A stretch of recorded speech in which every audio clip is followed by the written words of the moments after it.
And good afternoon to you, David. How the heck are you?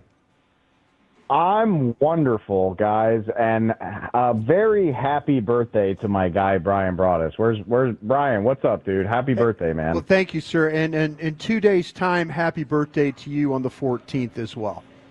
My birthday brother. Let's go get a steak in a crappy divey steak restaurant. You know? Yeah, we're up Sizzler. for that. Yeah, make a trip out to the Sizzler there. Western Sizzler, Dave. We miss that so much, man. They brought Brian Absolutely. a cupcake and some cake balls here at Hurtado just a few minutes ago. We sung happy birthday to him. Yeah, it's been a nice day, Dave. It's been a real nice day. Good. So, I'm glad. Yeah, and we needed that after Jerry and Steve last night. They've been talking, signaling a further tightening of the belt coming up in 2025. Where can we get some confidence going, Dave, that they'll have a turnaround season? They're good at drafting, they have been good at drafting over periods of time. I mean, it's been iffy here the last 2 years, but they're 5-8. I would imagine they've got a few more losses left in front of them, and so maybe a top 10 pick and knock that out of the park. And maybe we've seen the effect that guys like Micah Parsons and younger Dak and Zeke have had on this team. So yeah, you nail the draft, and it won't matter that you're not willing to make the team better in March. Where are you at with the idea of Mike McCarthy returning in 2025? It's tough for me because I have often been somebody that's willing to defend Mike, just because of the consistency that he's brought. Again, 3 12-win seasons it's a level of consistency that the Cowboys haven't enjoyed in roughly 30 years. I said it when he got hired, the goal is to win the Super Bowl, but the goal is also to be a team that you can count on to make the playoffs. And the Cowboys were up until they didn't try this year, and then everybody got hurt at the beginning of the season. So, I don't lay this all at McCarthy's feet, but I don't know how you drum up enthusiasm by bringing back the guy that oversaw a really dismal season, and let's be honest, it looked like this season was going nowhere before Dak Prescott ever got hurt. So I truly don't lay it all at Mike McCarthy's feet. But I don't know if you can survive this just from an optics standpoint. And if he does, at the very least, I hope Jerry and Steven would force him to bring in maybe a new voice on offense. Maybe he gives the play calling duties back up. Maybe you try to, I guess if you're trying to drum up enthusiasm, maybe you do it with him being sort of the figurehead of a much more exciting coaching staff than Mike Zimmer with Mike McCarthy calling plays. I just don't think that's doing it for anybody. So.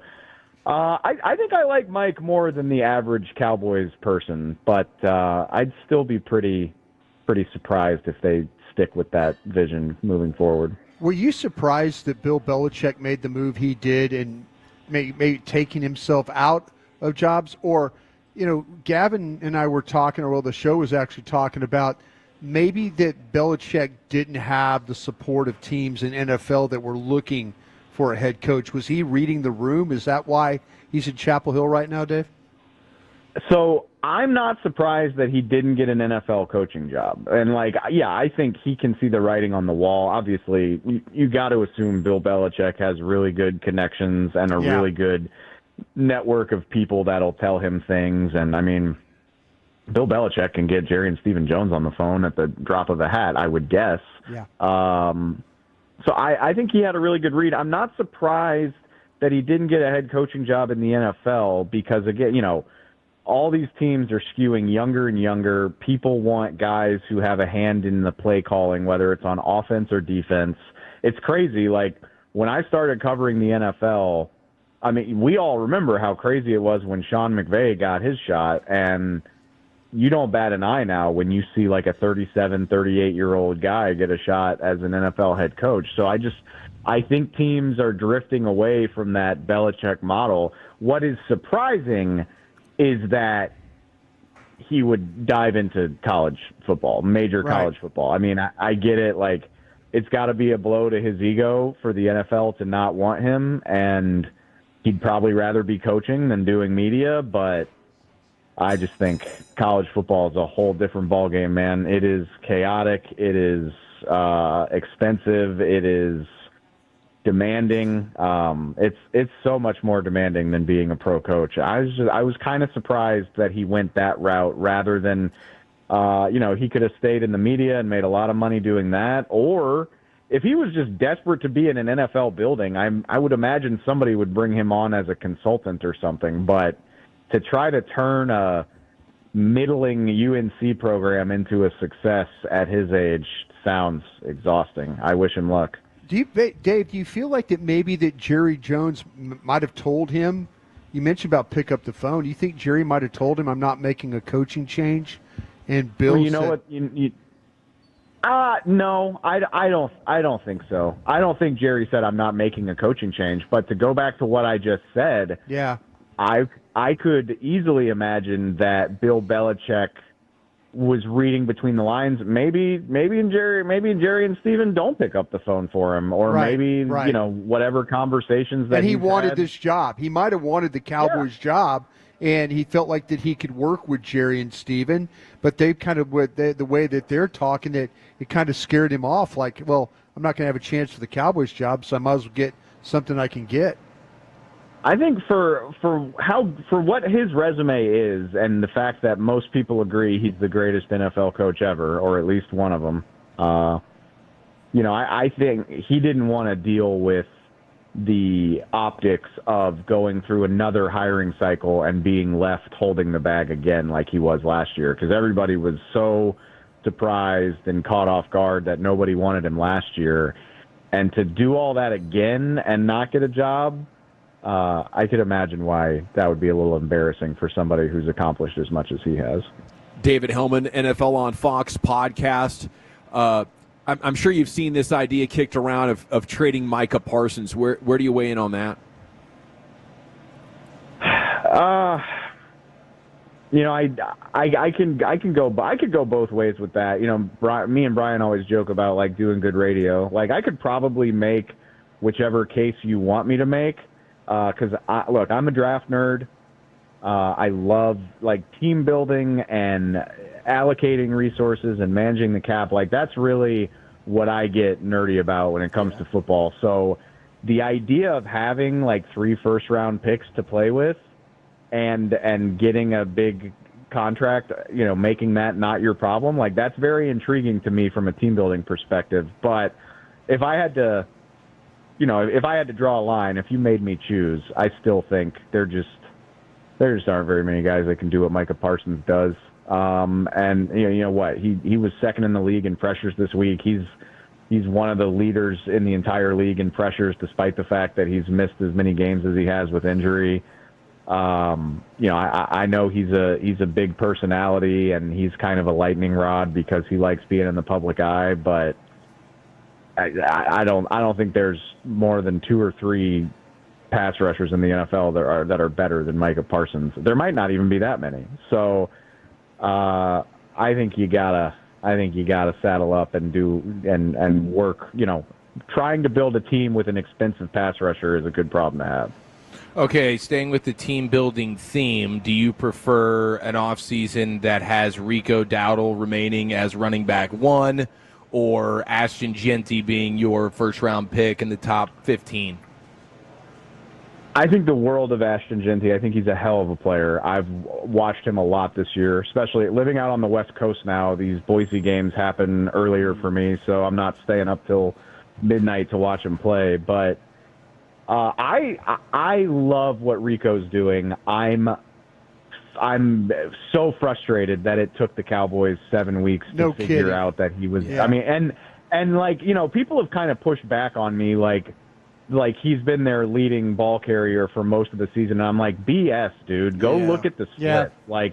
He was struggling to get more than 50% of the carries, and all of a sudden, after Thanksgiving, no, not even after Thanksgiving, before the Commanders game, right at the Commanders game. Before the Washington. Well, Pittsburgh, they win the Pittsburgh game with him, and then they put him on ice and then now you break him out for the Commanders game. It's crazy. He got 65% of the carries against Pittsburgh, and they won, and he looked fantastic. And then he didn't start playing didn't start getting that much usage again for a month. It's insane. Yeah. And beside the point, but I love Rico as much as I love Ashton Genty. I don't think you need to overcorrect here. I really don't. I think there are so many good running backs in this draft, and I know they don't have a 4th-round pick now, which was an asinine decision in my opinion. But you can find a running back in the 3rd round, or you can do something to reacquire a 4th-round pick. We know there are ways you can finagle that. Mm-hmm. I would rather have Rico and a 3rd or 4th round draft pick at running back. My guy Cam Scatterbo just put on a show at AT&T Stadium last weekend. Like, you can find guys like that all up and down the draft. So I would way rather have Rico, and you do need a talented rookie back. I'm not convinced it needs to be Ashton Genty. Not when this team needs. You need help at receiver. They need. Pick a spot on the defensive line. We'll see what happens with DeMarcus Lawrence, but you could probably use another pass rusher. Linebacker, unfortunately, looks like a problem now that DeMarvion Overshown is dealing with that injury, which sucks for him. We'll see what happens with Zach Martin. I just listed off about 5 problems that seem like a bigger deal than running back. So I would rather not use that pick on a runner. They probably have more problems than they can solve with the draft, but with Stevens saying, oh, the cap. Dave, you were here for a long time. You've been covering this team. When have they ever been really in a good place with the salary cap? Yeah, it's the way they prefer to do it. I'm not gonna outright call them liars, but I just think that they exaggerate those things because they know not very many people want to dive into the specifics of the salary cap. You can always finagle it to create money if you want to. The Cowboys just don't want to build their team that way, and I don't know what it's going to take to shake them out of that because it's blown up in their face half a dozen times at this point. But newsflash, the problem with drafting well is that you do have to pay those guys. And the Cowboys always do it after they kick and scream for a year and a half. But, that puts you behind the 8 ball with your finances, and it doesn't allow you to benefit as much as you could from the cheap salaries that everybody else is making.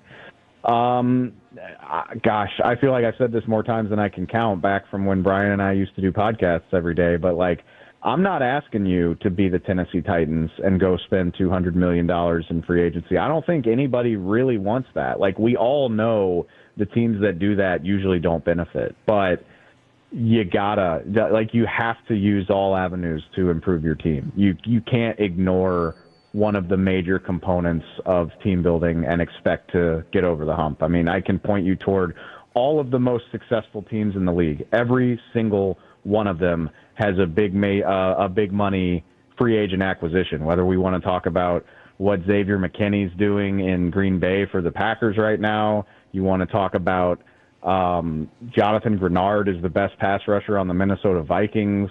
I could go down the line and find you somebody that was brought in from outside for every good team in the league right now. But the Cowboys don't want to play in that sandbox. So I'm not sure what to do about it other than hope one day they change their minds. Thank you, David. David Helman, NFL on Fox podcast. Thank you for joining us and wishing Brian a happy birthday, man. Happy birthday, my brother. I'll chat with y'all soon.